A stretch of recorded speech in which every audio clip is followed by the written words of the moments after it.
Bon, avant de se faire un petit café, on va parler un petit peu d'improviser avec un intervalle, un type d'intervalle. Prenons les sixtes. Par exemple, si tu veux improviser avec les sixtes, il faut d'abord que tu repères les sixtes dans le mode qui t'intéresse, par rapport à la musique. Parfois on dit oui, je vais jouer des sixtes doriennes, mais ça dépend sur quoi. Toi, tu peux décider de jouer des sixtes doriennes, mais ça dépend sur quelle musique tu es en train de jouer. Qu'est-ce qu'elle dit, elle? Par exemple, on va se fabriquer peut-être une petite musique dorienne, ok? Comme ça, on va pouvoir jouer et repérer les sixtes doriennes. D'abord, repérons les sixtes, la sixte tout court. Par exemple, si on regarde dans le 12 assistant, ça donne ça. Tu vas dans dorien, on se met en La, on est bien en La, et tu regardes par rapport à ta fondamentale, tu vires toutes les autres notes, on vire la B3, la M2, on ne garde que la M6, et là on voit comment on peut faire une sixte, c'est-à-dire que là j'ai mes toniques, okay, de ma gamme dorienne, et j'ai mes sixtes, et donc il suffit que tu prennes une de chaque là pour que ce soit en gros une sixte, même si c'est plus grand qu'une sixte, c'est-à-dire l'octave plus la sixte, 13e, ou même si c'est à l'envers, parce que tu peux voir ici par exemple que tu as une B3, une tierce mineure entre la sixte et la tonique, d'accord? Ça, je peux pas vous l'expliquer dans cette vidéo, sinon ça fait des vidéos trop longues et vous en avez vite marre, en fait, vous n'arrivez pas à vous concentrer longtemps.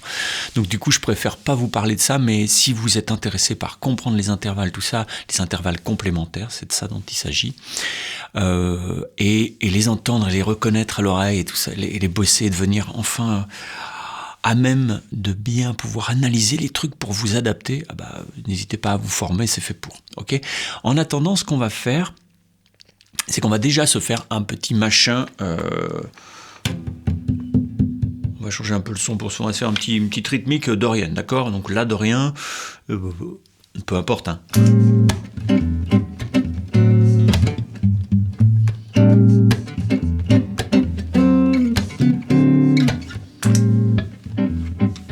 J'enlève un peu de tonalité pour que ce soit un peu plus tranché par rapport au son qu'on va prendre. Voilà. Bon, quand on veut repérer... Je vais le laisser ça, mais moins fort. Hop. Donc, on va en profiter pour repérer nos six majeurs. Les six majeurs, on en a une sur la tonique, on en a une sur la tierce mineure, on en a une sur la quarte. Tu les joues.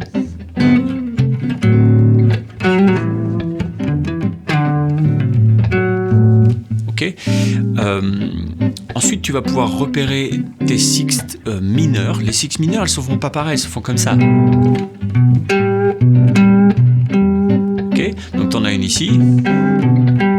T'en as une sur la sixte. Et puis, j'en oublie une sur la quinte.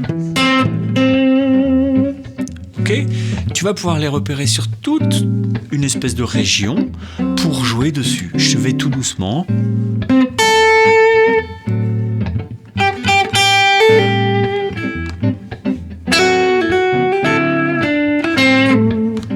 Tu joues penta mineur, tu joues dorien, mais tu peux.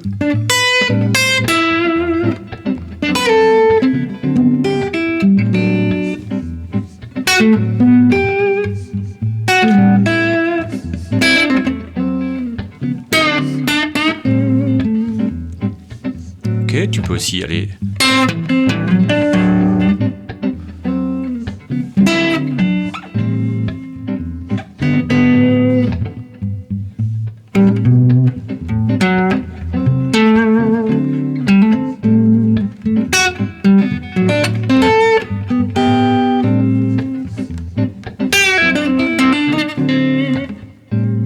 Je voulais faire, puis j'ai raté. Si tu veux faire entendre le mode mixolydienne, tu peux jouer cette note-là. Ok, mais ça veut dire qu'il faut la faire rentrer parce qu'on est sur un truc dorien. Mais dorien et mixolydien, ça marche bien ensemble. Dans ce cas-là, ça te mettra en valeur une note sixte mineure. Ok, donc toute cette sixte là, c'est un matériau qui est comme un sujet, d'accord? Tu peux te dire, tiens, j'improvise avec mes sixtes. Normalement, si je suis malin, je t'ai mis le mode Dorien juste en dessous pour que tu puisses repérer, et normalement, j'ai mis les points pour que tu puisses voir les différentes sixtes, ok? Donc, dans une gamme, là aussi on est dans Dorien, mais on peut le faire avec n'importe quelle gamme. C'est truffé de sixtes, mais c'est truffé aussi d'autres intervalles. Là, on a pris la sixte parce que c'est beau. Et tu peux les utiliser comme une espèce de petit sujet pour improviser et pour structurer aussi ton discours et aussi structurer ton manche. C'est-à-dire que tu peux bâtir tout un tas de phrases autour de la sixte pour donner un peu d'épaisseur et puis pour donner de la couleur. Les intervalles, ça permet de donner de la couleur à fond, d'accord? J'ai fait une autre vidéo sur comment improviser avec les quintes. Vous devez aller voir ça. Si vous êtes un peu branché de jazzy, tout ça, il y a des bons plans à choper là-dedans, d'accord? Il y a le PDF qui va avec. Ici, il n'y a pas de PDF, mais on en fera des PDF. On va en faire toute notre vie, d'accord? Bon, je vous embrasse. Formez-vous. Bye bye.